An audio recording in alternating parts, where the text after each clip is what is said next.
Hello, and welcome to our group presentation. The materials that we used for this presentation was the book named The Story of Ferdinand by Munro Leaf. You will later see Amanda Guzman doing a read aloud to her students. In her read aloud, she incorporates drama by using puppets to involve her students into the reading. We decided to use drama as our strategy because it gives a learning opportunity for ELL students, especially when incorporating fun materials such as puppets to express how they feel. Girls, today we're going to be reading the story of Ferdinand. Now this story, like all stories, have characters in them, and today we're going to be talking about their feelings or emotions, okay? Now you're going to help me see and understand what these characters are feeling by using these puppets, okay? We have 3 different puppets, and as you can see, they all have different emotions. Emotions are things we feel. For example, sometimes we feel happy, sometimes we feel sad or scared or excited. So we're going to use these 3. I think this one's feeling sad or angry. This one probably looks scared, maybe nervous. And this one looks happy, it's smiling.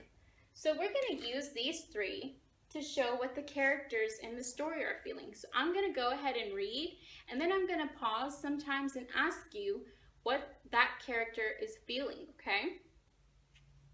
So the story of Ferdinand by Munro Leaf. Once upon a time in Spain, there was a little bull, and his name was Ferdinand. All the other little bulls he lived with would run and jump and butt their heads together. But not Ferdinand. He liked to sit just quietly and smell the flowers. He had a favorite spot out in the pasture under a cork tree. It was his favorite tree, and he would sit in the shade all day and smell the flowers. Now, if sitting under this tree was Ferdinand's favorite spot and his favorite thing to do, how do you think that makes him feel? Show me with your puppets how you think that makes Ferdinand feel. Which emotion are we going to pick? That's right, I think Ferdinand is feeling happy. We're going to use this little puppet to show Ferdinand's happy, right? If it's his favorite spot, he's happy. Sometimes his mother, who was a cow, would worry about him. She was afraid he would be lonesome all by himself. Why don't you run and play with the other little bulls and skip and butt your head? She would say. But Ferdinand would shake his head. I like it better here, where I can just sit quietly and smell the flowers. Now, how do you think Ferdinand's mom is feeling? If it says she worries about him and she's scared of him being all by himself, show me what puppet you're going to use to describe Ferdinand's mom's feelings. That's right, I think we could use either one of these. Maybe she feels scared, worried for him. Maybe she feels sad that he's by himself. So yeah, we could go ahead and use either one of these, okay? Good job. His mother saw that he was not lonesome, and because she was an understanding mother, even though she was a cow, she let him just sit there and be happy.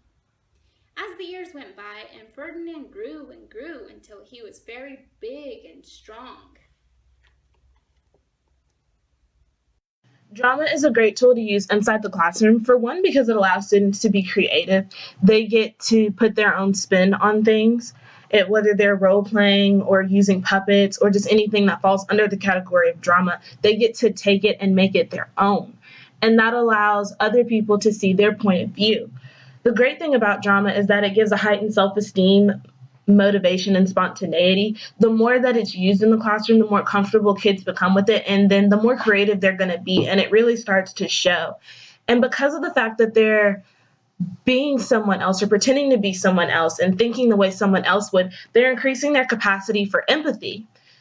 And the fact that they are acting kind of takes away a feeling that they could be rejected.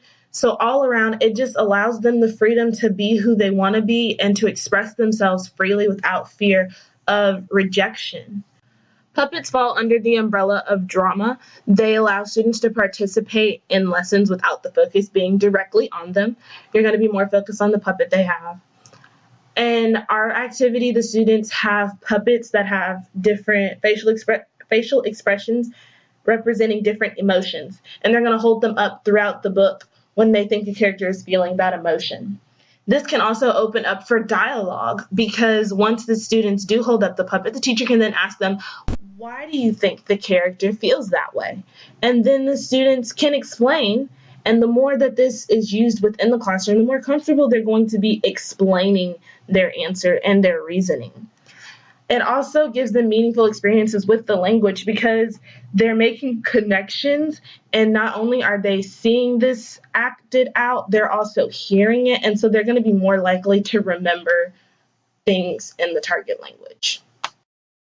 This is the lesson plan that Amanda used to incorporate the use of student-made puppets into the story of Ferdinand. After she is finished, she will ask students to go to their desks to write in their ELA journals about how they are feeling for that day. These activities help encourage ELL students participate in the classroom learning environment.